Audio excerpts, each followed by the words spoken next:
Buenas tardes a todas, bienvenidas a otra sesión de Estudiemos Juntos la Biblia. Hoy vamos a dar inicio con el libro de Esdras. Terminamos la semana pasada con los libros 1 y 2 de Crónicas, donde quedó Judá bajo el poder de Babilonia.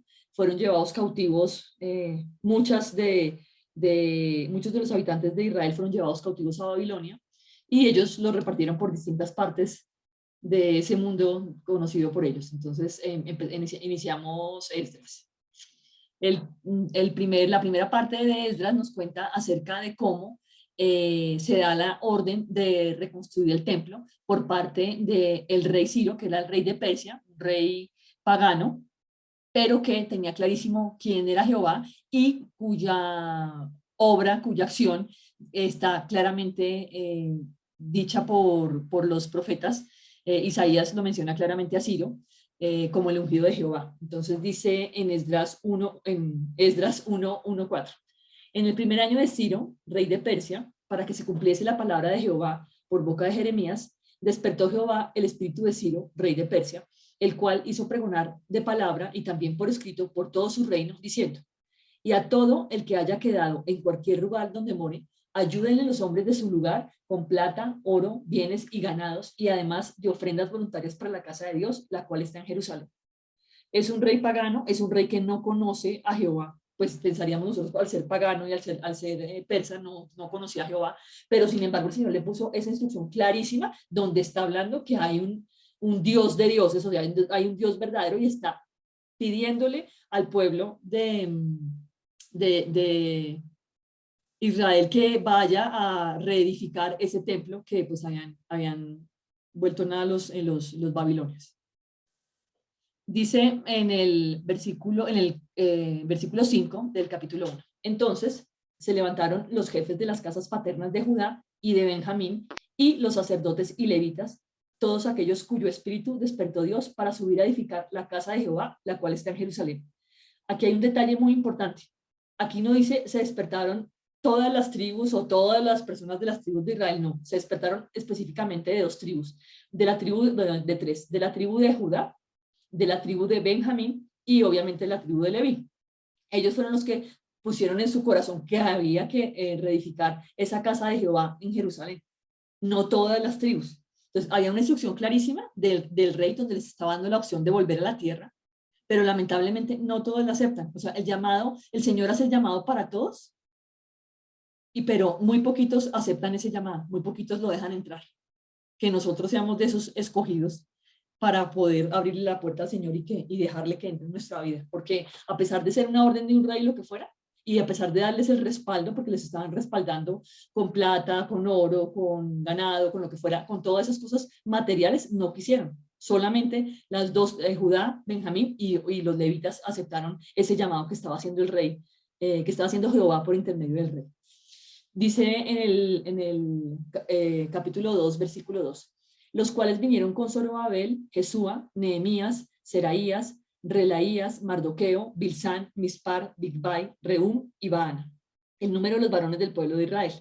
Aquí empieza a ser el detalle, empieza a detallar cuáles fueron las personas que asistieron, que aceptaron ese llamado que estaba haciendo ese rey Ciro por instrucción de Jehová.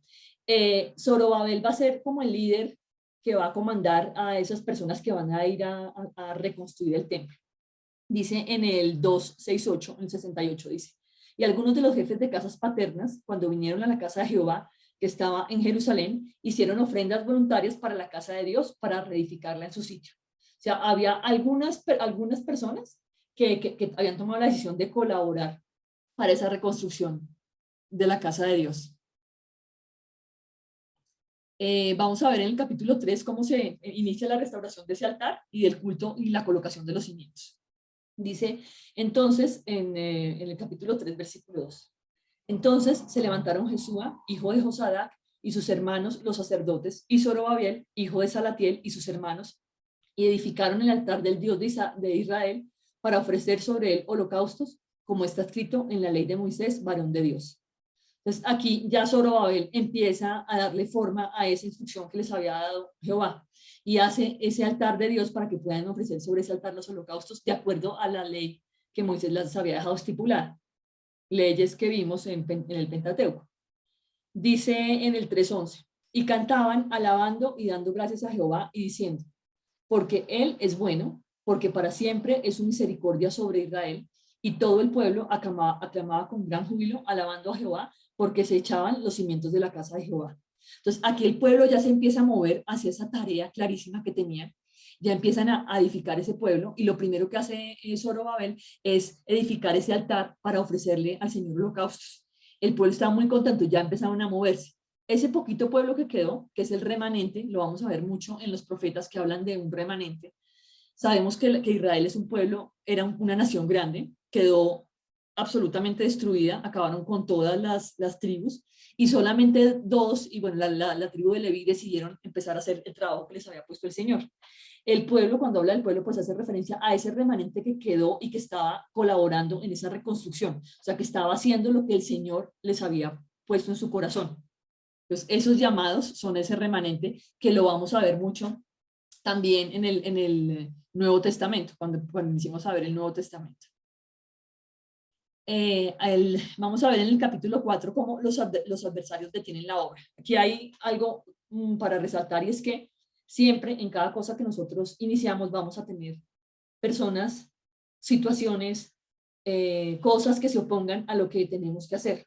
Generalmente cuando estamos haciendo algo bueno, siempre se presentan problemas, se presentan inconvenientes, se presentan traspiés que pueden provocar que sintamos miedo, que lo habíamos hablado en sesiones anteriores, que sintamos temor y que decidamos no hacer la tarea para la que fuimos llamados.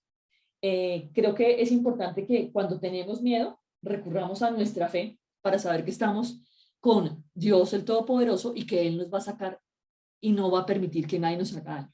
Dice en el capítulo 4, versículos 1, 3, 4 y 6, dice, oyendo los enemigos de Judá y de Benjamín que los venidos de la cautividad edificaban el templo de Jehová, Dios de Israel, Zorobabel, Jesúa y los demás jefes de casas paternas de Israel dijeron, no nos conviene edificar con vosotros casa a nuestro Dios, sino que nosotros solos la edificaremos a Jehová, Dios de Israel, como nos mandó el rey Ciro, rey de Persia. Pero el pueblo de la tierra intimidó al pueblo de Judá y lo atemorizó para que no edificara. Y en el reinado de Asuero, en el principio de su reinado, escribieron acusaciones contra los habitantes de Judá y de Jerusalén. Entonces, lo que narra en este capítulo 4 es que cuando ellos empezaron a hacer esa obra que estaba mandada por Dios, ellos inician la reconstrucción del templo, resulta que vienen personas a decirles que ellos quieren ayudarles, que por qué no dejan que ellos les ayuden. Pero Zorobabel dice, no, ustedes no nos pueden ayudar porque la obra que nosotros hacemos es para nuestro Dios. Y nosotros, el que venga gente extraña a hacerla no nos conviene y el Señor no lo va a aceptar. Por lo tanto, la vamos a hacer solos. Entonces, ellos primero les prometen como una alianza. Como Zorobabel no acepta esa alianza, porque obviamente él está llamado, es el pueblo de Israel, las tribus que ya dijimos, Judá, Benjamín y Leví, ellos son los que están llamados a hacer esa obra, pero como ellos no aceptan, entonces se vienen en contra y lo que hacen es tratar de empezarlos a asustar para que no sigan esa obra. Y cuando ya no está Ciro, ellos le empiezan a mandar cartas al rey Asuero acusándolos de que son un pueblo que hace siempre cosas contra el rey, que no acepta las normas que manda ese rey, que es el rey, en este caso el rey persa, entonces para que hagan detener esa obra.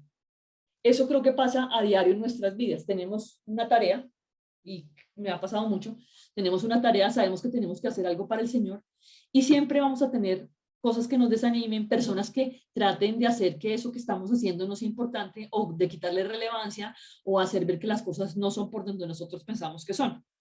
Y aquí pues tengo un testimonio muy reciente.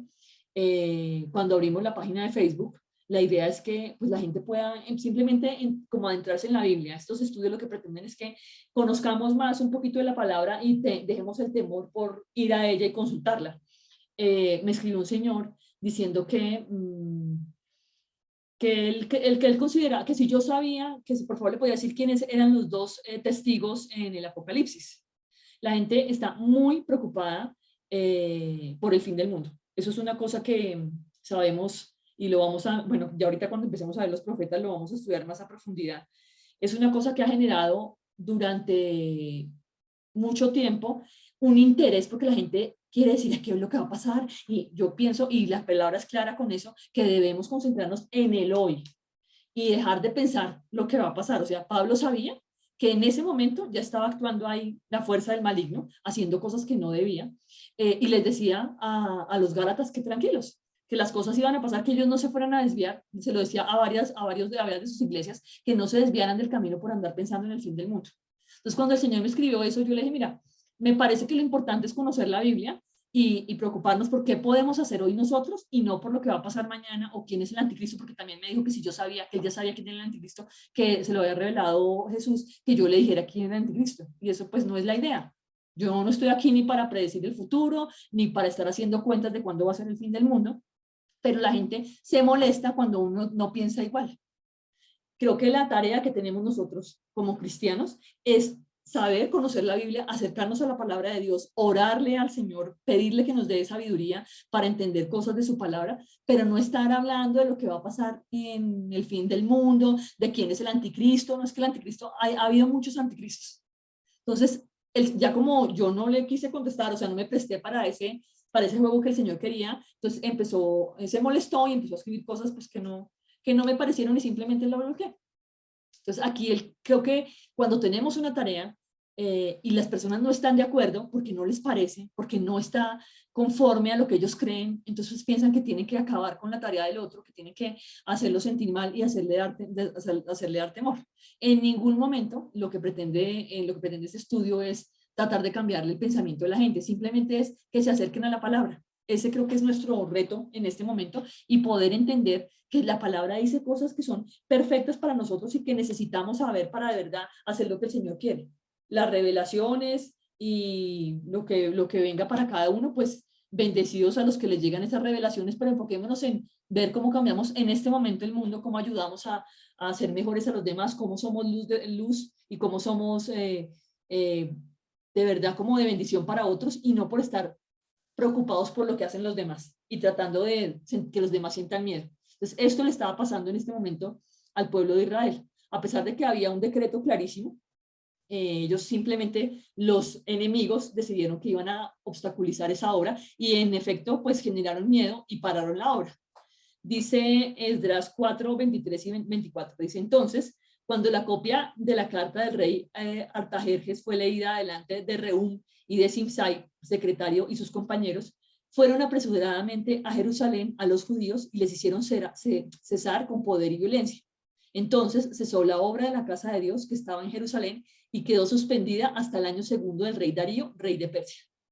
Aquí estas personas empezaron a escribirle cartas al rey Artajerjes, le empezaron a escribir cartas diciéndole que esos judíos eran un pueblo malo, que esos judíos no pagaban impuestos, y lo que hizo el rey Artajerjes fue decir, esto no sigue, no les dejen seguir edificando. O sea, lograron su cometido, y la obra cesó hasta el año segundo del rey Darío. Entonces había pasado el rey Ciro, había pasado el rey Artajerjes, había pasado el rey Jerjes, y ahora venía Darío, y en el segundo año, hasta el segundo año pudieron volver a reconstruir. O sea, miren lo que puede hacer la gente malintencionada, que sabemos que hay mucha, que busca que los demás no hagan. Ellos no hacen, o sea, ni rajan ni prestan el hacha. No hacen ni dejan hacer.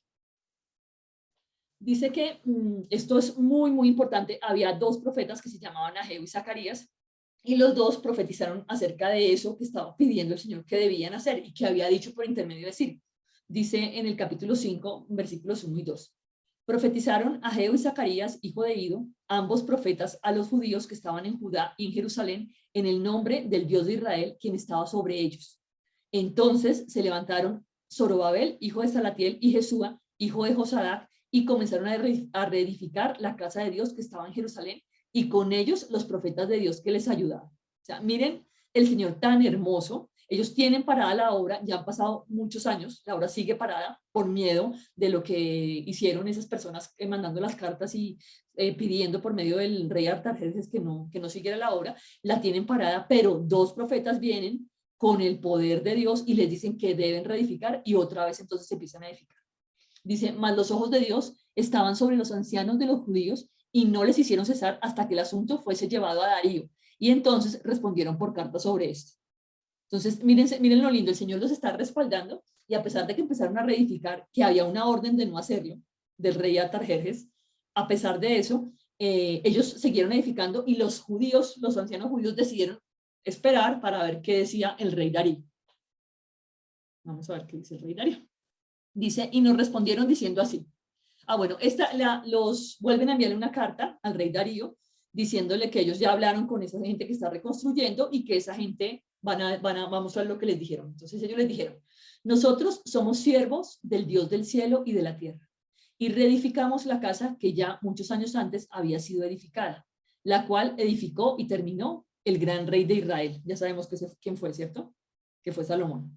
Dice, mas después que nuestros padres provocaron a ira al Dios de los cielos, él los entregó en mano de Nabucodonosor, rey de Babilonia, caldeo, el cual destruyó esta casa y llevó cautivo al pueblo a Babilonia. Entonces, aquí lo que le están diciendo, lo que está diciendo ese pueblo, los de Judá y los de Benjamín y los de Leví, le están diciendo, nosotros somos los siervos de ese Dios del cielo. O sea, nosotros somos las personas que el Señor, a las que el Señor escogió, somos su pueblo. Y decidimos reedificarla porque teníamos un templo, pero por culpa de todas las transgresiones que tuvimos contra el Señor, le provocamos la ira. Y el Señor, en su justicia, nos entregó en Babilonia. O sea, reconocen claramente su pecado. Los entregó a Babilonia porque ellos definitivamente no fueron buenos y por eso fue que los llevaron cautivos. O sea, ellos aquí saben que son el pueblo escogido, pero a pesar de ser el pueblo escogido, si se equivocan, tienen sus consecuencias. Y la consecuencia fue que los llevaron a todos cautivos hasta Babilonia. Dice en el capítulo 6, entonces vamos a ver cómo ya la cosa empieza a cambiar. ¿Qué dice el rey Darío? Dice en Esdras 6:7, dice, dejad que se haga la obra de esa casa de Dios, que el gobernador de los judíos y sus ancianos reedifiquen esa casa de Dios en su lugar.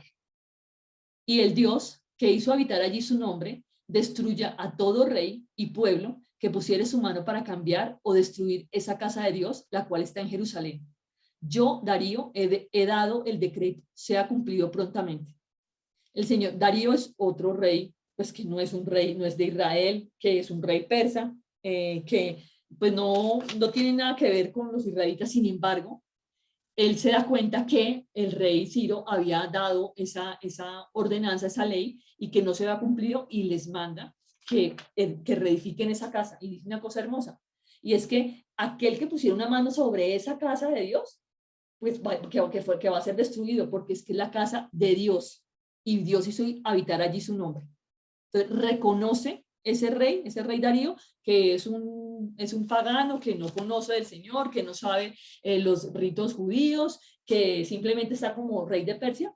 Él tiene la sabiduría para entender quién es Jehová. Sabiduría que muchas veces nos falta a nosotros como pueblo del Señor y les faltó en innumerables ocasiones, como lo hemos visto a los israelitas de nacimiento.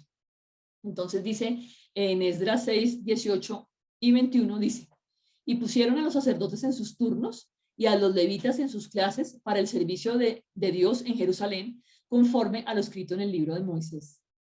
Comieron los hijos de Israel que habían vuelto del cautiverio con todos aquellos que se habían apartado de las inmundicias de las gentes de la tierra para buscar a Jehová, Dios de Israel. Entonces aquí hay dos cosas muy importantes. La primera es, hay un orden, hay una organización de las cosas. Ellos deciden que van a poner a los sacerdotes en unos turnos y que van a seguir haciendo el servicio de Jerusalén conforme a lo que Moisés les había dejado. Que como es claro acá, dice en el libro de Moisés, es decir, el libro escrito por Moisés. Y que además aceptaron a todas esas personas que volvieron del cautiverio, que las aceptaron, pero tenían que haberse antes apartado de las inmundicias, de la tierra. Entonces, hay dos cosas que nosotros tenemos que tener en cuenta para nuestra vida. La primera es organizarnos. Si nosotros queremos hacer algo, así sea para el Señor o sea para el mundo, siempre tenemos que tener como una estructura, cómo lo vamos a hacer, cómo vamos a empezar, qué necesitamos. Si nosotros tenemos un plan claro, podemos seguirlo. Y el Señor nos va ayudando a organizar el plan. Pero si nosotros empezamos a hacerlo y por sacarlo, pues no va a salir tan bien, no va a salir bien, pues no va a salir, va a salir más mal que bien. Entonces, aquí hay dos instrucciones clarísimas. Tenemos que tener ese orden, esa organización para hacer las cosas y además tenemos que apartarnos de las inmundicias de la gente de la tierra, que a veces no pasa, no es tan fácil, porque cosas que nosotros podemos ver que son normales porque vivimos con eso todos los días, porque nos damos cuenta cómo las personas entran a un bus y no pagan, o cómo las personas, no sé, le gritan a los ancianos, o cómo las personas se cruzan en la calle por donde no es la cebra, o cosas así. Uno ya está acostumbrado a eso y se le vuelve paisaje, o sea, lo ve y ya no pasa nada. Entonces, aquí hay una invitación clarísima del Señor a hagamos las cosas con orden y alejémonos de esas cosas que no son buenas y que nosotros en el fondo sabemos que no son buenas. El reto es empezar a darnos cuenta qué es bueno y qué no es bueno para el Señor, que nos ayuda mucho pues ir a su palabra y entender lo que Él quiere. Dice, Esdras llega a Jerusalén. Empezamos el capítulo 6 y dice, este Esdras subió de Babilonia. Era escriba, diligente en la ley de Moisés que Jehová Dios de Israel había dado, y le concedió el rey todo lo que pidió, porque la mano de Jehová su Dios estaba sobre Esdras. Miren qué cosa tan hermosa. Era un bendecido y el Señor hacía que prosperara en lo que hacía, porque estaba con él, porque además de todo, conocía esa palabra del Señor y era diligente. Miren esto tan lindo, que el Señor diga, cuando nos lleguemos allá, que diga que somos diligentes con su palabra, con la palabra que Él nos ha dado. Y la diligencia nos permite que Él nos vea eso especial. Entonces, que seamos diligentes con la palabra del Señor y que hagamos lo que Él quiere, que rompamos las estructuras, los ritos, las cosas que no tienen nada que ver con la palabra, porque lamentablemente en el transcurrir de los siglos la gente ha empezado a pensar que hay ritos y hay cosas que yo tengo que hacer si yo quiero que el Señor me mire desde el cielo con buenos ojos. Y resulta que no hay tal. El Señor lo que pide es que seamos diligentes en su palabra. Entonces, otra perla más que encontramos aquí en la palabra. Tenemos que ser diligentes, como leyendo la palabra y obedeciendo, para que la mano de Jehová esté sobre nosotros, para que la mano de Dios nos lleve y nos guíe. Dice, porque el día primero del primer mes fue el principio de la partida de Babilonia, y al primero del mes quinto llegó a Jerusalén, estando con él la buena mano de Dios, porque Esdras había preparado su corazón para inquirir la ley de Jehová y para cumplirla, y para enseñar en Israel sus estatutos y decretos. Aquí no dice que iba a enseñar los estatutos y los decretos del rey Darío, ¿sí? Él está hablando de la ley de Jehová. La ley de Jehová está en su palabra. Entonces, Esdras era un hombre bendecido, era un hombre en cuya mano las cosas prosperaban, era un hombre que se decidió a hacer la voluntad de ese Dios del cielo que quería que fuera reconstruido su templo, y lo hizo sin miedo, y por eso el rey le dio todo lo que necesitaba para llegar a hacer esa labor correctamente. ¿Y por qué? Porque él había preparado su corazón. ¿Cómo preparamos el corazón nosotros? Leyendo la palabra, orando, pidiéndole al Señor en sabiduría, pidiéndole que nos ayude en cada cosa, sabiendo que Él es quien guía nuestros pasos y teniendo la certeza de que nunca nos va a dejar solos en cualquier cosa que emprendamos. Dice en Esdras 7, 27 al 28, bendito Jehová, Dios de nuestros padres, que puso tal cosa en el corazón del rey para honrar la casa de Jehová que está en Jerusalén, e inclinó hacia mí su misericordia delante del rey y de sus consejeros y de todos los príncipes poderosos del rey. Y yo, fortalecido por la mano de mi Dios sobre mí, reuní a los principales de Israel para que subiesen conmigo. Entonces, miren esto tan hermoso. Él sabe que él está bendecido porque pues el rey lo que hizo fue darle todo lo que necesitaba. El rey lo apoyó al 100% en todo lo que él quería, y por eso él lo que hace es que reúne a los principales y le pide que suban con él a Israel. O sea, no lo hace solo, él quiere que todo el pueblo pues consiga hacer esa tarea que tienen del Señor directamente, porque ya han pasado muchos años desde que empezó Zorobabel y no se ha reconstruido el templo. Quedaron los cimientos ahí y ya, no quedó nada más. Dice en Esdras 8, 21, 22, y publiqué allí junto al río Ahava para afligirnos delante de nuestro Dios, para solicitar de él camino derecho para nosotros y para nuestros niños y para todos nuestros bienes, porque tuve vergüenza de pedir al rey tropa y gente de a caballo que nos defendiese el enemigo en el camino, porque habíamos hablado al rey diciendo, la mano de nuestro Dios es para bien sobre todos los que le buscan, mas su poder y su furor contra todos los que le abandonan. a él le dio vergüenza, le dio pena con el rey pedirle que les mandara gente a caballo para que los defendiesen en esa travesía que tenían que hacer estando en Babilonia hasta Israel. Miren que se demoró muchos meses. Entonces a él le dio como pena y dijo, no, pues ya nos ha dado demasiado, yo me pongo en manos del Señor. ¿Qué es lo primero que hace? Hace que se ayune y que se aflijan delante del Señor, que se arrodillen y que le pidan al Señor que les ayude Él y que los guíe Él, que con su poder y que no los vaya a abandonar y que con su poder los ayude a salir adelante por ese recorrido donde fácilmente podían llegar a atracarlos, podían llegar a matarlos. Y miren que llegaron con bien hasta Jerusalén. Entonces hay otra lección acá, y es que cualquier cosa, inclusive en el día a día que nosotros hagamos, cuando nos despertamos, lo primero que tiene que estar en nuestro corazón es pedirle al Señor que ese día lo bendiga y que nos muestre lo que tenemos que hacer, que nos guíe por cada cosa que vayamos a hacer, por cada palabra que digamos, en cada acción, en cada gesto. O sea, pedirle que Él sea el que de verdad more en nosotros y que nos ayude a que las cosas salgan como Él quiere que salgan, no como nosotros queremos que salgan. Dice en el 8:31, y partimos del río Ahava el 12 del mes primero para ir a Jerusalén, y la mano de nuestro Dios estaba con nosotros y nos libró de mano del enemigo y del acechador del camino. Entonces, siempre ellos podían tener 1000 peligros en el camino, pudieron tener 1000 peligros acechándolos, y el Señor estaba con ellos como estuvo con Israel cuando salieron de Egipto en el desierto. A pesar de todas las cosas, a pesar de todos los agradecidos que fueron, a pesar de que nunca fueron obedientes, el Señor siempre estuvo con ellos. Igual que está con nosotros, a pesar de que nos equivoquemos, de que fallemos, de que hagamos lo incorrecto, Él está con nosotros y nos perdona cuando de verdad, de corazón, le pedimos perdón.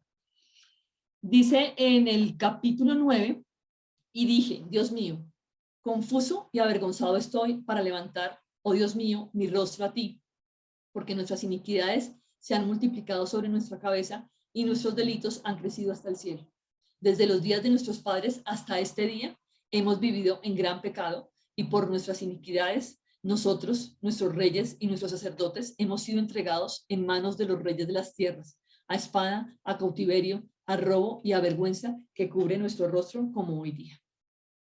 Aquí pasa una cosa terrible, y es que Esdras se da cuenta que, bueno, ya más adelante vamos a ver qué es lo que pasa, pero Esdras se da cuenta que el pueblo ha pecado y sigue pecando y sigue pecando. Y él pues está muy arrepentido por todas las acciones del pueblo, aunque él directamente no es el que ha pecado, porque ya vamos a ver qué es lo que pasa. Él se arrepiente y pide perdón, no solo por las cosas que ha hecho él, sino por las cosas que está haciendo el pueblo.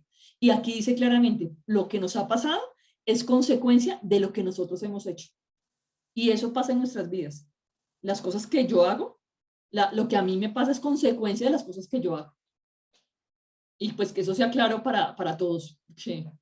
A veces le echamos la culpa a Dios, pero Dios, ¿por qué es así? Pero Dios, ¿por qué no me oye? Pero es que no estamos mirando lo que estamos haciendo nosotros, y por qué es que el Señor no me está escuchando. Dice, porque siervos somos, mas en nuestra servidumbre no nos ha desamparado nuestro Dios, sino que inclinó sobre nosotros su misericordia delante de los reyes de Persia, para que se nos diese vida para levantar la casa de nuestro Dios y restaurar sus ruinas y darnos protección en Judá y en Jerusalén. Entonces es un reconocimiento que está haciendo Esdras de todo lo que el Señor ha hecho y de la misericordia que tiene con nosotros, pues con el pueblo de Israel. Dice, oh Jehová, Dios de Israel, tú eres justo, puesto que hemos quedado un remanente que ha escapado como en este día. Henos aquí delante de ti en nuestros delitos, porque no es posible estar en tu presencia a causa de esto.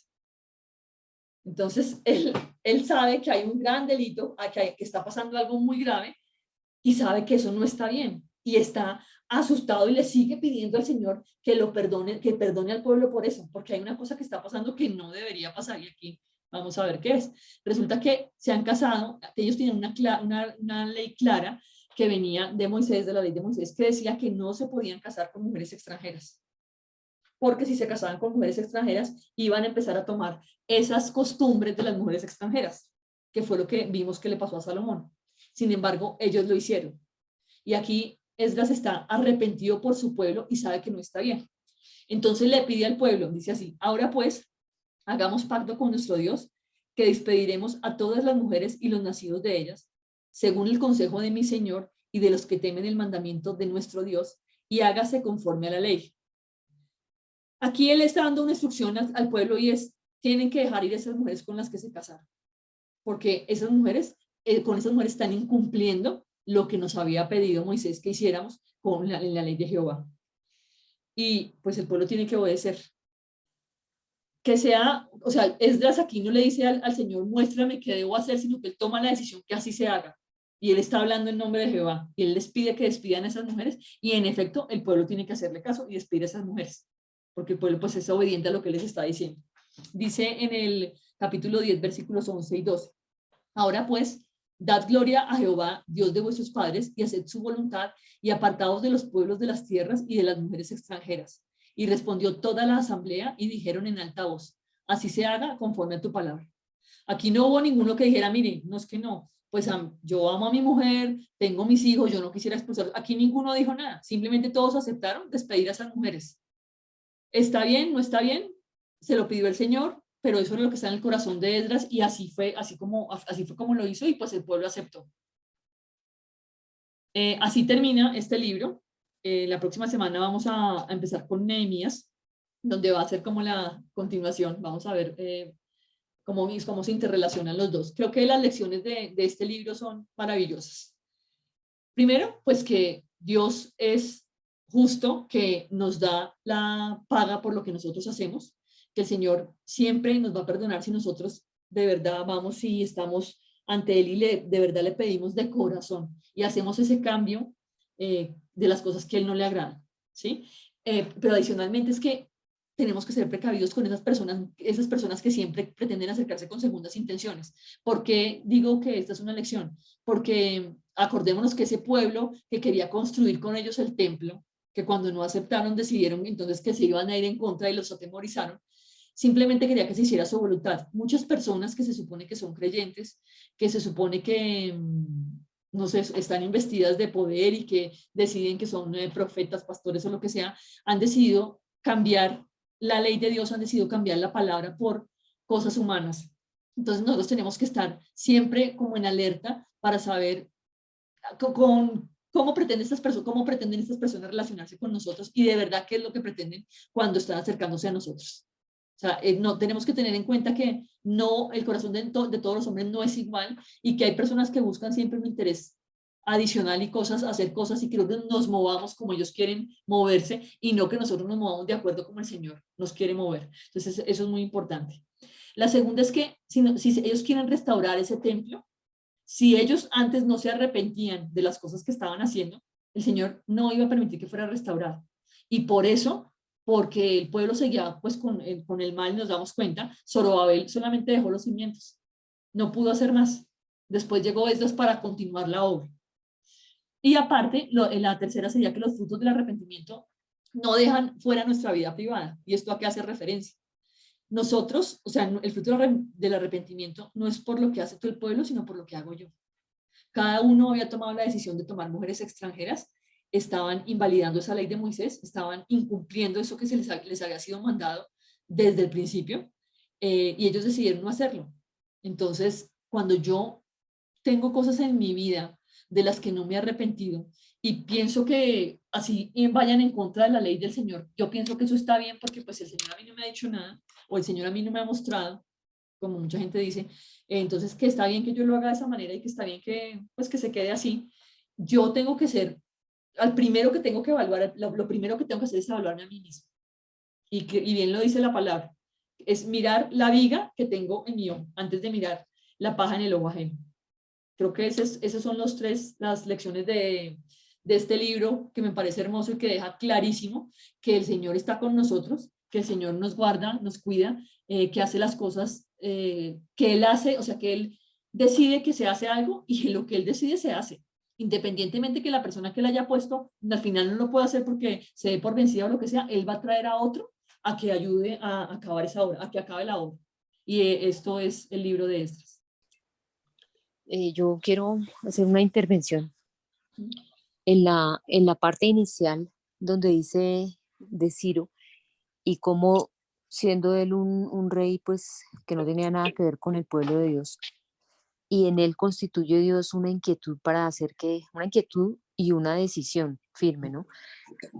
Haciendo Dios que Él sea el que promueva que el pueblo en exilio se devuelva a su tierra, pues uno lo lee mm, normalmente, es decir, simplemente como una sucesión de hechos, pero resulta que el poder de la palabra, y es lo que yo entiendo con esa lectura, es precisamente que podamos entender en esa redacción todo lo que está involucrado.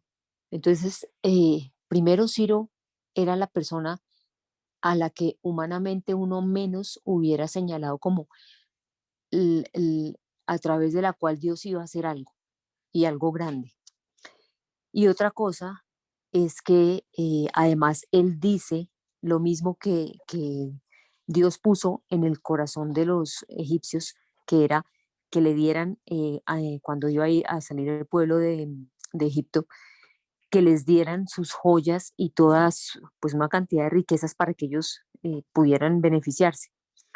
Entonces, ¿a quién se le va a ocurrir que esa historia se repite y además que así no se tuviera el fundamento del anterior? ¿A quién se le va a ocurrir que un rey que no es del pueblo vaya a expedir ese decreto o vaya a dar esa orden y fuera de eso acompañada de ese segundo respaldo? Entonces, la inquietud que tengo es cómo uno debe pasar, guiado por el Espíritu, de esa simple lectura de acontecimientos a la realidad de lo que se está contando. Entonces, se está contando es que Dios, que es lo que uno tiene que tomar en cuenta, o sea, que es para lo que yo veo que sirven las escrituras, y es lo que quiero compartir. Dios lo que quiere hacer es lo imposible, levantar todo lo que está en contra de nosotros o de lo que queremos o necesitamos en este momento para ponerlo a nuestro servicio, pero no como lo dicen por ahí en el mundo cristiano que de verdad no está redimido, porque somos los hijos del rey. No, no, o sea, es para mostrarnos su poder primero, para que sepamos también que Él es todopoderoso en nuestra vida, no todopoderoso y ya, sino en nuestra vida, o sea, a favor de lo que nosotros necesitamos que suceda, porque Él tiene un plan para nosotros, no para satisfacer nuestro deseo. Entonces, esos pequeños versículos de ahí, esos tan poquitos versículos, lo que nos muestran es Dios es todopoderoso, puede levantar las circunstancias completamente opuestas a favor de su propósito con nosotros y además nos da la ñapa, que es esas riquezas de los demás para favorecer o sea, que hagamos ese papel. Y es cuando yo siento que ahí está la verdadera potencia de la lectura de la Biblia, porque muchas veces la lectura de la Biblia se vuelve una cosa como si estuviéramos leyendo otro libro o se transmite así. Y esto no es cualquier libro, esto es un libro que está revelándonos a Dios. Y si uno tiene en mente eso, así es como puede acercarse y debe además a cada versículo, a cada capítulo y a la lógica que hay en ese relato. Entonces el relato bíblico es vivo y eficaz es por eso, porque se renueva hoy para nosotros y porque nos muestra la naturaleza y el poder y el alcance de Dios tan tremendo. Entonces, ya para terminar, uno lee esto y dice, entonces si Dios hizo eso, a mí también me puede dar la fe para obtenerlo. Y ese solo pensamiento empieza a producir en nosotros una vida de fe diferente. Y es lo que nos tiene pues que animar. He dicho. Así es, Vivi, muchas gracias, sí, así es. Bueno, yo también pienso lo siguiente. Yo pienso que lo que dijo Claudia con respecto a que la gente quiere manipular, si no está de acuerdo, mejor dicho, si no está de acuerdo con con lo que ellos quieren, entonces que uno se tenga que doblegar, pues no, señor, uno no tiene por qué doblegarse, uno tiene que seguir las escrituras tal como están.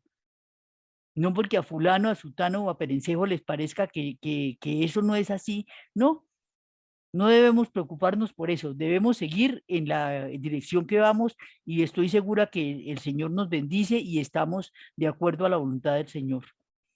Entonces, Así es. no importa, sigamos nosotros, que ya la gente a medida que vaya viendo las cosas, pues se va dando cuenta de que los que lo estamos bien somos nosotros, no los que pretenden que lo que se haga con los pastores que ellos estén o lo que sea, que uno tenga que someterse, ¿no? Me parece que eso no debe ser así. Sí, yo pienso que nuestro libro de cabecera es obviamente la Biblia y la oración, que es tan importante. Y yo siento que hay muchas personas que han decidido que tienen revelaciones de Dios, que es que Dios me dijo que yo tengo que hacer tal cosa, que es que Dios me dijo, pues hay que validar bien qué es lo que el Señor le está diciendo y validar si lo que el Señor le está diciendo sí tiene que ver con la palabra o son cosas pues que van en contravía y pues si se las está revelando seguramente no es Dios. Entonces ahí es muy importante y pienso que sí, que en efecto el Señor hace que las cosas pasen como tienen que pasar y se vale muchas veces de nuestros mismos temores, del mismo miedo que tenemos a cosas que pensamos que no son dignas según nosotros. Seguramente Ciro no era digno, Darío tampoco, pues porque eran reyes persas o lo que fuera, pero miren que el Señor se vale de quien sea y de las circunstancias más duras para que la gente de verdad tenga eso que necesita y que se haga lo que Él decide que se haga. Entonces seguimos en manos del Señor, estamos en manos de Él. Y nos vemos en 8 días para empezar el libro de Nehemías.